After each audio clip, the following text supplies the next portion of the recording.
کہ وہ یہ سمجھتا رہا کہ اسرائیل کو طاقتور کرنے کے بعد وہ پورے مشرق وسطیٰ کو کنٹرول کر سکتا ہے، مگر رشیا نے اس کے مقابلے میں ایران کو میدان میں اتارا اور ایران کو خوب مدد فراہم کی، جس کے نتیجے میں ایران چند سالوں میں مشرق وسطیٰ کی کسی بھی فوجی طاقت سے بڑی طاقت بن گیا۔ اب اگلا مرحلہ جو تب شروع ہوتا ہے جب امریکہ عرب ممالک اور اسرائیل کے سفارتی تعلقات کو شروع کر کے نہ صرف اپنے کاروبار اور معیشت کو وسیع کرنے کی کوشش کرتا ہے بلکہ عرب ممالک میں اسرائیل کی بادشاہت کا خواب بھی دیکھتا ہے۔ لیکن 7 اکتوبر کو صبح امریکہ، اسرائیل اور اس کے ہمنوا عرب حکومتوں کے تمام خواب اور ان کی تعبیریں جو ہیں وہ چکنا چور ہو گئیں اور ایک تنظیم کے ہاتھوں زمین بوس ہو گئی۔ اگر کل اقوام متحدہ کی اجلازی کارروائی کو دیکھیں تو لگتا ہے کہ اب سب کچھ امریکہ کی مرضی سے نہیں ہو سکتا اور اسے ہر صورت چائنا اور رشیا کی مرضی شامل کرنا پڑے گی۔ فلسطین اور اسرائیل کے معاملے میں پیش کی جانے والی قرارداد اور امریکن موقف کو رشیا نے مسترد کر دیا اور یہ واضح کیا کہ جب تک جنگ بندی نہیں ہوگی، فلسطینیوں پر اسرائیلی بمباری کا سلسلہ ختم نہیں ہوگا، تب تک اس معاملے پہ کوئی بات چیت نہیں ہوگی۔ تو ایلون ماسک کے کاروباری مفادات امریکہ اور ہم اسرائیل کے ساتھ جڑے ہوئے اور دنیا میں سوائے اسلحے کے تاجروں کے علاوہ کوئی بڑا تاجر نہیں ہے۔ اسلحے کے علاوہ کوئی بڑا تاجر یہ نہیں چاہے گا کہ دنیا میں جنگ لگے یا دنیا کے حالات خراب ہوں۔ اب اس قسم کی مجبوری جو ایلن ماسک کی بھی ہو سکتی ہے یا ایلون ماسک کی، کیونکہ فلسطین اور اسرائیل کی جنگ کو لے کے ابھی تک فریقین جو ہیں وہ میدان میں پوری طرح اترے بھی نہیں، لیکن اسرائیلی معیشت کو شدید نقصان پہنچ گیا اور خود امریکن معیشت کو اس کا اثر محسوس ہونا شروع ہو گیا۔ تمام تر امریکی خدشات، تحفظات اور خواہشات کے باوجود یہ جنگ رشیا اور چائنا کی مرضی سے ہی ختم ہوگی اور ان کی مرضی سے جنگ ختم ہونے کا مطلب ہے کہ امریکہ اور اسرائیل کو بہت سی چیزوں سے دستبردار ہونا پڑے گا۔ اور اگر امریکہ کا ماضی دیکھا جائے تو امریکہ کو عادت نہیں کوئی دوسری یا ممالک کی بات مانے یا ان کے مفاد کو اپنے مد نظر رکھے۔ رشیا اور چائنا کو یا ان کی معیشت کو اس جنگ سے کوئی فرق نہیں پڑتا۔ ابھی تک وہ صرف ایرانی اور فلسطینی لوگوں کی حمایت کر رہے ہیں۔ امریکہ کی طرح انہوں نے اپنی فوجیں نہیں بھیج دی وہاں پہ، اور اگر براہ راست اپنی فوج اس جنگ میں اتار دیتے ہیں تو پھر امریکہ اور اس کے اتحادیوں کے لیے مزید مشکلات پیدا ہوگی۔ عجیب بات یہ ہے کہ اس سے پہلے جب اسرائیل 3 بار غزہ کو کھنڈرات میں تبدیل کر چکا ہے، جب امریکہ پوری دنیا کے اندر مختلف ممالک پہ یک طرفہ حملے کر رہا تھا، تب ایلون ماسک صاحب کو تیسری عالمی جنگ نظر نہیں آ رہی تھی۔ اب جبکہ رشیا اور چائنا نے فیصلہ کر لیا کہ انہوں نے فلسطین کی مدد کے لیے آواز اٹھانی اور کھڑے ہونا ہے، تو ایلون ماسک کو تیسری جنگ عظیم کے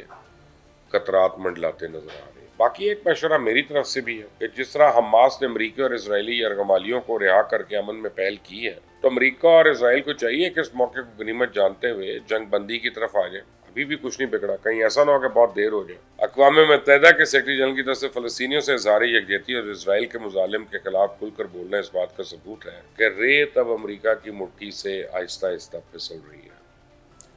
اور دنیا پر اس کی گرفت جو ہے کمزور ہوتی جا رہی ہے، کیونکہ ماضی کو دیکھا جائے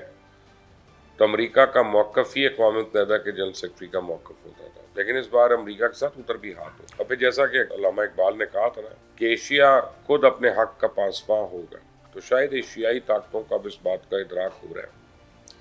کہ انہیں اپنے وسائل کی حفاظت کرنی ہے۔ سیکرٹری جنرل نے کہا کہ فلسطین پچھلے 56 سال سے حبس اور جیل کی زندگی گزار رہے ہیں اور اسرائیل پچھلے لمبے عرصے سے انسانی حقوق کی خلاف ورزی کر رہا ہے اور فلسطینیوں کے وسائل پہ قابض ہے۔ میں پھر بھی یہی کہوں گا کہ امریکہ کے پاس ابھی بھی وقت ہے، وہ اپنی آکسیجن میں اضافہ کر سکتا ہے، وہ اس صورتحال سے نکل سکتا ہے۔ لیکن دوسری جانب امریکہ جو ہے وہ ایران پہ الزام لگائی جا رہا ہے کہ ایران حماس کی حمایت اور حوصلہ افزائی کر رہا ہے۔ مجھ سمیت سننے والے دیکھنے والے خود امریکہ کو بھی پتا ہے کہ ایران اس جنگ میں پوری قوت کے ساتھ حماس اور حزب اللہ کے پیچھے کھڑا ہے۔ ایران کے بارے میں ایسا موقف امریکہ کی کمزوری کو ظاہر کرتا ہے، لیکن اس وقت جو چیز ضروری ہے وہ یہ کہ غزہ کے معصوم لوگوں کو خوراک، ادویات، پانی اور ضروری اشیاء کی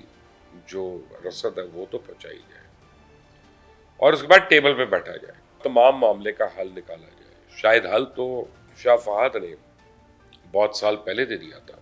اور 2 اسٹیٹ تھیوری جو انہوں نے بتایا تھا، اب اس کو مانے بغیر آگے نہیں چلنی پاتی ہے۔ آپ کی اس میں کیا رائے ہے مجھے ضرور دیجیے گا۔ Until the next time، اللہ حافظ۔